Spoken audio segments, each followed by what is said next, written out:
મિત્રો આજ ગાય 8 લીટર દૂધ આપ્યું વાસળી ધાવતા. વાસળી હાલો હું 3 લીટર નથી કહેતો, પણ વાસળી 2.5 લીટર તો ધાવી છે. 9 ને 10 એટલે 10.5 લીટર દૂધ આવે. મારો ટાર્ગેટ એના અંદર જો માતાજીની દયા થાય તો એમાં મારે 13 લીટર દૂધ કાઢવાનું છે એક ટાઈમ.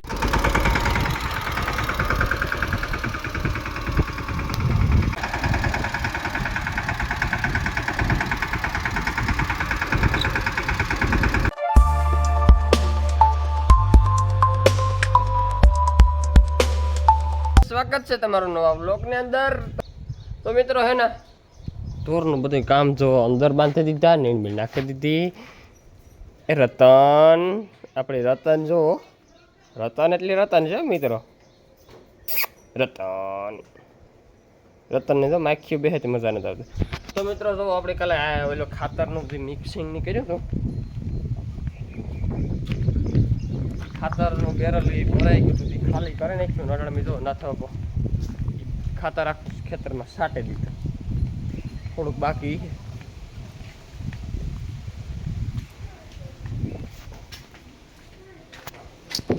જો બેરલ ખાલી. હાલો તમને દેખાડા.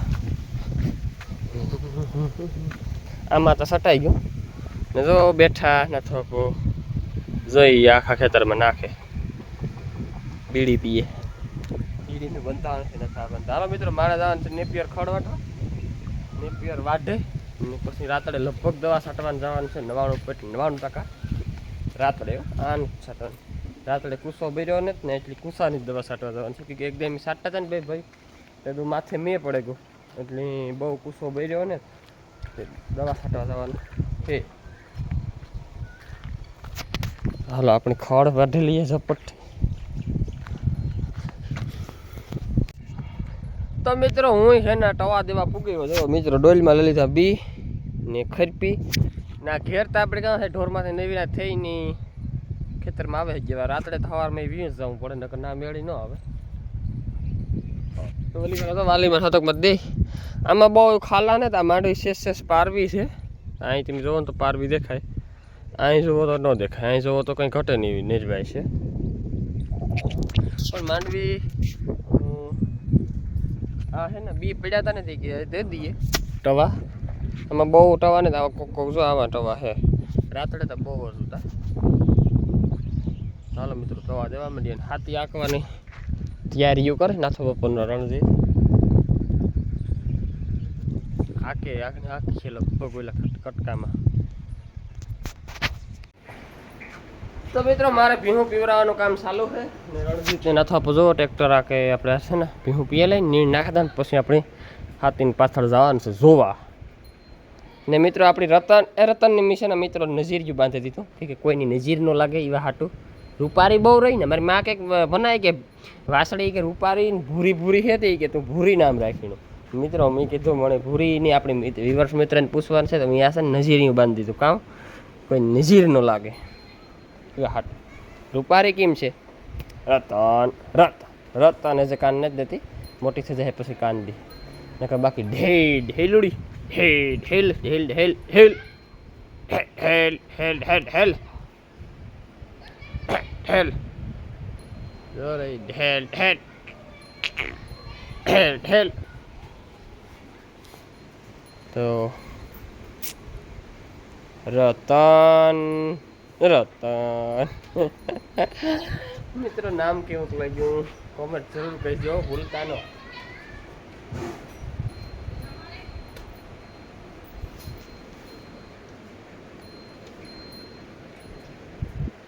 સાયમણી પતની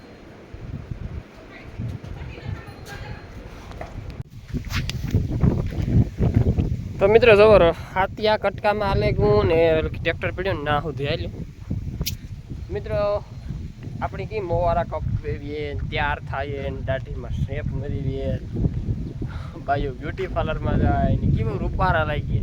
જો ખેતરમાં ખાલી હાથી હાલ્યું ને તો મિત્રો કેટલો રૂપારો. માંડવી કેવી રૂપારી લાગે. આ જો આ માંડવી હાથી હાક્યા વગરની ને આ માંડવીની હાથી હાલે. માંડવીનું આખું રૂપ બદલે જાય. બે ધીમાં તો માંડવી આખી રંગમાં આવે જાય. હાથી ફેરે જાય ને એક ફેરે આગળ આખા ખેતરમાં એટલે માંડવી સેથી ડબલ થોડીક નરવી થઈ જાય. થોડોક ફેરતા પડે. પછી ઓલો આ બેક્ટેરિયા વાળો ખાતર સાઈડ એટલે હાથી હાલે જાય તો એ પણ થોડુંક અંદર ઉતરે, ફાયદો તો થવાનો જ છે. થોડીક વૈધ કરે હાથી હાલે તો ખેતર ફરકાં થાય ફૂકાય. તો મિત્રો વાગ્યા હટાણા 2:30 ને હાલો હાથી જોડે દઈએ બેલોન બલ્લોન ને કાં એટલે નકર 2 વાગે એટલે હાથી જોડે દે ને સવારે 8 વાગે ને ભરતનું હાથી તૂટે ગયું હોય પહેલાં બલોનમાં. પછી હું હાલે એ પ્રમાણે હાંકવાનું હોય.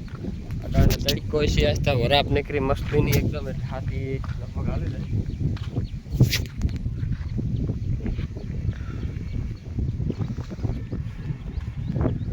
મીંદડી બલૂન બે ભેરા એ તો કામ બધું સિસ્ટમ બરતી હાંકતા બલૂન બેલા એ બેલો તો અમારે લગભગ હાંકતા જ નથી. મીંદડીઓ ને સીધા બલૂન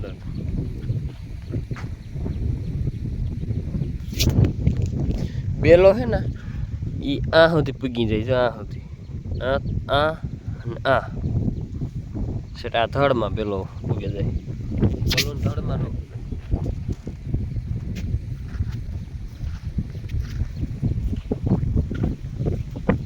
કમેન્ટ હતી કે બેક્ટેરિયા થઈ જાય એ કેવા કારણેથી થાય. તો મિત્રો મારા અનુભવ પ્રમાણે હું તમને કહું તો બેક્ટેરિયા વ્યાણા પછી 1 મહિનાથી સુધી જ થાય. અમારે જે ડૉક્ટર આવે ને એ ડૉક્ટરનું એ જ કહેવાનું છે ને મારું એ જ કહેવાનું છે. મારે 1 મહિનાથી પછી ભીહું વ્યાઈ જાય એ પછી 1 મહિનોથી થઈ જાય એ પછી બેક્ટેરિયા થતા નેત.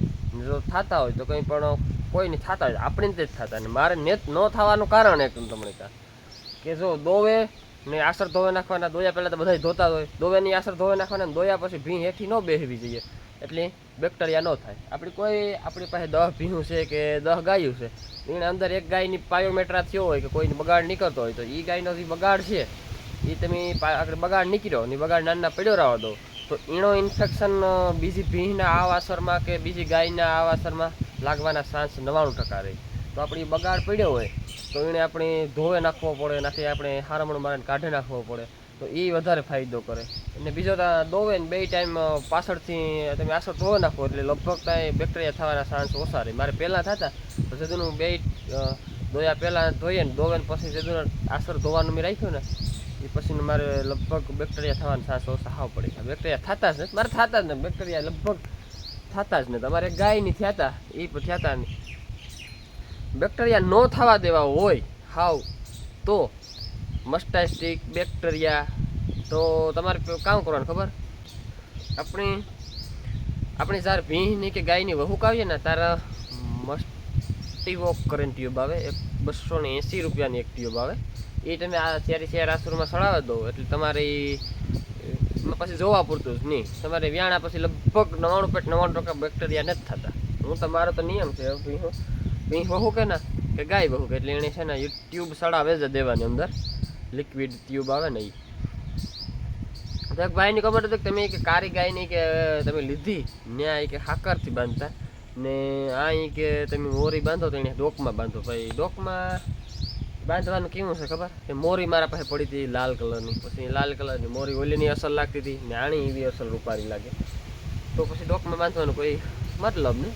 હવે આ મોરી તોડીએ એ પછી આપણે ડોકમાં બાંધીએ.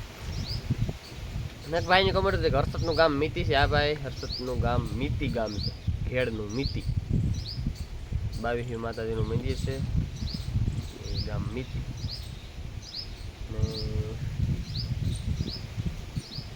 એક ભાઈને કોમેન્ટ હતું તમે કહે વાઢિયું ખડ છે ને તમે અહીં સીધું આવ્યું આ અમારા ક્યારા આ છે ને કે તમે આડું વાવો ને તો વાઢવાની મજા આવે. નો નહીં ભાઈ, આડું આવીએ ને તો વાઢવાની નો મજા આવે, પાણી વારવાની નો મજા આવે. અહીં તમે ઊભું છે ને સાહ કરીને વાવો ને તો વાઢવાની બહુ મજા આવે. તમે આડું વાવો એટલે સાહ ન થાય, આ ઊભું વાવો ને એટલે તો સાહ થાય. સાહમાં જેવું વાઢવાની મજા આવે ને એવું આડા ખડમાં નથી વાવવાની મજા આવતી, વાવવાની ને વાઢવાની બે. તો એક ભાઈની કોમેન્ટ હતી કે ખર પલારે આપવાથી કાં ફાયદો થાય. તો મિત્રો નીકળો ખર આપો તો સારું ને પલારે આપો તો સારું. એના અંદર ખોરની અંદર એ પછી એનો ખોર હોય ને એના અંદર ફેટનું પ્રમાણ વધારે હોય એટલે ખોરથી ભૂખ વધારે લાગે અને ખોરથી લોહી પણ થાય. એટલે ખોર ને મીઠું ને તેલ નાખો ને એટલે મીઠાથી ભૂખ બહુ લાગે, તેલ નાખો એટલે તેલથી ફેટવાળું લીણીથી લોહી થાય, એટલે ખોરના ફાયદા એ છે. ફેટ ભીહું આપણી દોવા દેતી હોય એની ખોર તમે ખવડાવો ને તો ફેટ આવે. કાં તો મિત્રો હું વાળા ઢોરમાં ગોળે છે, ઘગરી ઊભી થાય ને આખા ઢોર બેઠા ને કાકણી જાય ને તો આખા ઢોર ઊભા થઈ જાય. એ હાટું હું પીપી નોટે બેસી જાય. ને મિત્ર મી છે ને વાંચો બરાબર છે ને ત્રીજી સીટી નાખી દીધી, તમને દેખાતી હોય તો કે ને આપણે કારી ગાય નહીં ભીહું પહેરી બરાબર હતી ભાઈ ના 3 સીટની જરૂર હતી, નાખી દીધી સીટ.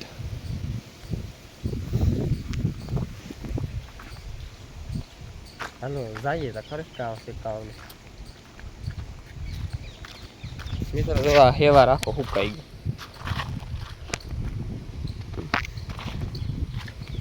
ખીલા હાવ એકદમ ફરકા ફૂલ થઈ ગયા.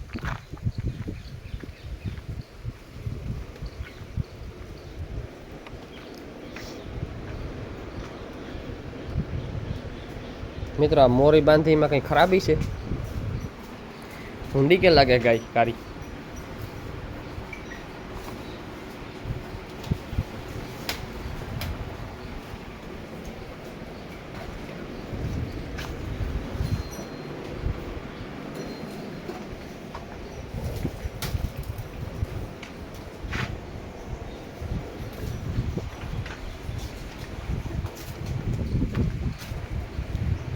હાથથી ગાડલું કાઢે સીટ ભાદરને ખીલેથી, ભાદરની કંઈ જરૂર ને માં નાખી દીધી.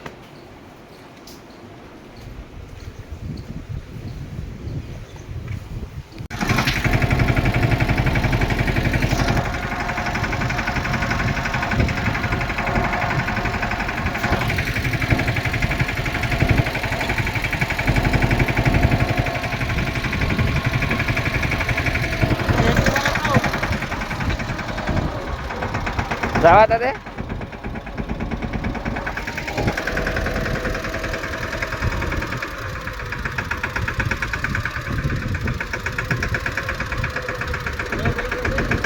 ઉભા થા,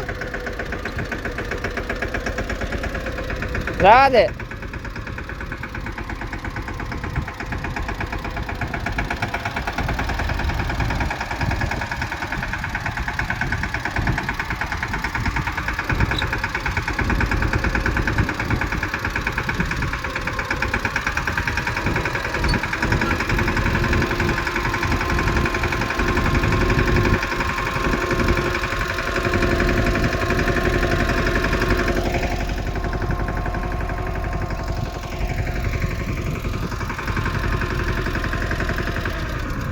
ઉભા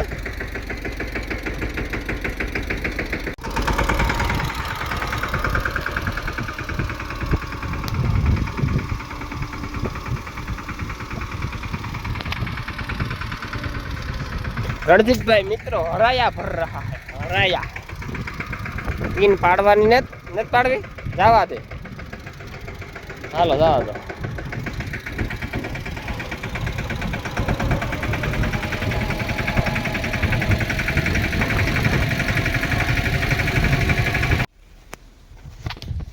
तो मित्रों जो हाथी ने माथे पछी छे ने नाथो बापो घड़ीक उता ने હું કા તો બાપા હું ખાણ ભરાવ્યો, મેં કે જા તો હું જો મિત્રો ખાણ ભરાવ્યો, ખોરનો ભાવ નથી લેવાતો આજ ફરે ને દુકાનવાળા એ સારો ખોર રાખતા ને એ કોઈ લે જાતું નથી. મેં તો કીધું ભાઈ મયુરનો ખોર હોય તો આપણે લે જાવો, તો કે બીજો કોઈ છે નહીં. તો આજે ફરે મેં શેર જ ગુણી લીધી, ટીપાહિયા ને હેફર ને કામ છે ભાઈ. તાર કાં લઈને જાવું? આ નો લઈને આવવા તો કાં લે જા? એમાં ખાણ છે ને ભગરી વ્યાજીમાં આવી છે, વેતરમાં છે એને હાટો ઘરનો ડબ્બો લીધો. હાલો આ મૂકવાનું છે. ચાલો મિત્રો અટાણે વાગ્યા 7:30 થી 7:45. મેં કંઈ ઘડિયાળમાં જોયું નથી, હું દી જોવે ને કાં કે 7:30 થી 7:30 જેવું થયું. હાલો હું પેલા જોયેલા કેટલા વાગ્યા. હા 7:45 થયા, 7:30 ની 7:45. તો મિત્રો જુઓ બેન્ડિકાઇન પ્લસ આપણી આપણી રતન છે ને રતનને હાલો પીવરાવી દઈએ. ક્રોમીનો ડોઝ તો મારવો જ પડીએ. ઘરે રાટીઓ બોલે પેટની અંદર ઘોડું થાય. તો આ બેન્ડિકાઇન પ્લસ હમણાં સિરીઝ ભરે 15 ml 13-14 દી હું થેકું 15 દી અપાય પણ 13-14 દી આપીએ તો હાલે. એટલે પછી 15 દી પછી આપીએ એટલે મહિનાથીમાં ડોઝ પૂરો સજાવો છીએ. પછી સેટ પાછું 3 મહિનાની થાય ને એ પછી તો આપણી ગોળી આપે છે. ચાલો મિત્રો હું આટાણે પીવરાવતા ને આપણે આ બ્લોગ આપણે અહીં એન્ડ કરીએ. આજનો બ્લોગ તો બહુ કંઈ ખાસ લાંબો નહીં થયો ટૂંકમાં આવી છે. તો જો આપણી ગાયની જો ભીહું ભેરી કાઢીએ મિત્રો. આજ ગાય 8 લીટર દૂધ આપ્યું વાસળી ધાવતા. વાસળી હાલો હું 3 લીટર નથી કહેતો પણ વાસળી 2.5 લીટર તો ધાવી છે. 9 ને 10 એટલે 10.5 લીટર દૂધ આવે. મારો ટાર્ગેટ એના અંદર જો માતાજીની દયા થાય તો એમાંથી મારે 13 લીટર દૂધ કાઢવાનું છે એક ટાઈમ. 13 લીટર પછી તો આપણું જેવું સાકરી જેવી નોકરી પછી એને અંદર જેટલી ક્ષમતા આવી એટલું આપણે દૂધ આપી દઈએ. હાલો આપણે હેનાણી ક્રોમીનો ડોઝ આપી દઈએ. રતન રતન રતન રતન રતન રતન કાન નથી દેતી હજી.